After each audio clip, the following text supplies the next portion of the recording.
बिस्मिल्लाहिर्रहमानिर्रहीम, अस्सलामुअलैकुम। आज मैं आपके साथ एक न्यू रेसिपी शेयर कर रही हूँ फ्रेंच टोस्ट की, जो बहुत ज़बरदस्त और जल्दी से बन जाने वाली रेसिपी है। आप इसको ब्रेकफास्ट में भी यूज़ कर सकते हैं। इसके अलावा आप अपने बच्चों को लंच बॉक्स में भी आप ये बना के दे सकते हैं। तो चलिए हम अपनी रेसिपी को स्टार्ट करते हैं कि हम लोग इसमें क्या क्या चीज़ें यूज़ कर रहे हैं।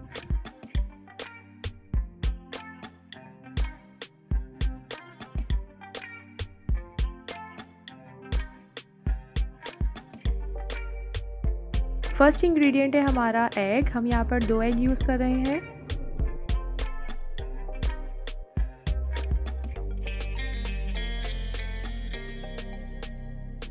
और इसके बाद हम इसमें यूज़ करेंगे 2 to 3 टेबलस्पून के करीब शुगर। आपकी चॉइस है, आप अपने टेस्ट के हिसाब से कम या ज़्यादा इसको कर सकते हैं। इसके बाद मैं एक विस्क की मदद से इसको अच्छे तरीके से फेंट लूँगी ताकि जो शुगर है वो अच्छे तरीके से मेरी डिज़ोल्व हो जाए। इसके बाद 1/4 टीस्पून के करीब मैं इसमें सॉल्ट ऐड कर रही हूँ और 2 से 3 ड्रॉप्स मैंने वनीला एसेंस के ऐड कर लिए हैं। और इसके बाद अब इसको दोबारा से हम मिक्स करेंगे।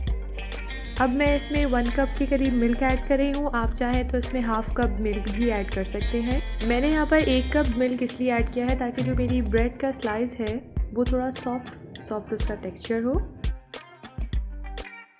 अब मिक्सचर रेडी है। इसमें हम ब्रेड को डिप करेंगे। ज़्यादा देर तक डिप नहीं करना, इससे ये है कि ब्रेड आपका बहुत ज़्यादा नरम हो जाएगा और टूटना स्टार्ट हो जाएगा। थोड़ा सा जस्ट उसको डिप करना है।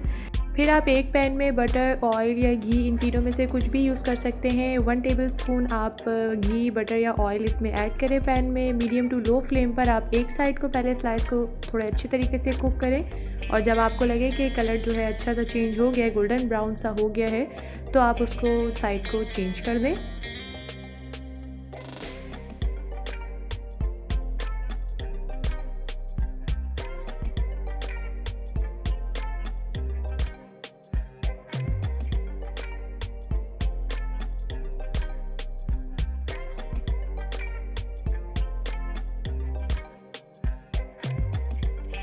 ये देखिए हमारे फ्रेंच टोस्ट का कितना खूबसूरत कलर आया है। इसी तरह से मैं अपनी सारी स्लाइसेस जो है वो कुक कर लूँगी।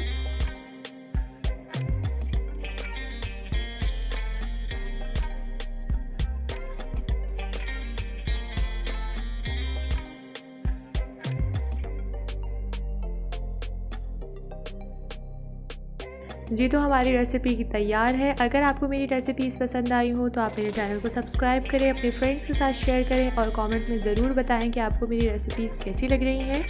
इंशाल्लाह अब हम नेक्स्ट वीडियो में मुलाकात करेंगे एक नई रेसिपी के साथ। जब तक अपना बहुत बहुत ख्याल रखिएगा। अल्लाह हाफ़िज़।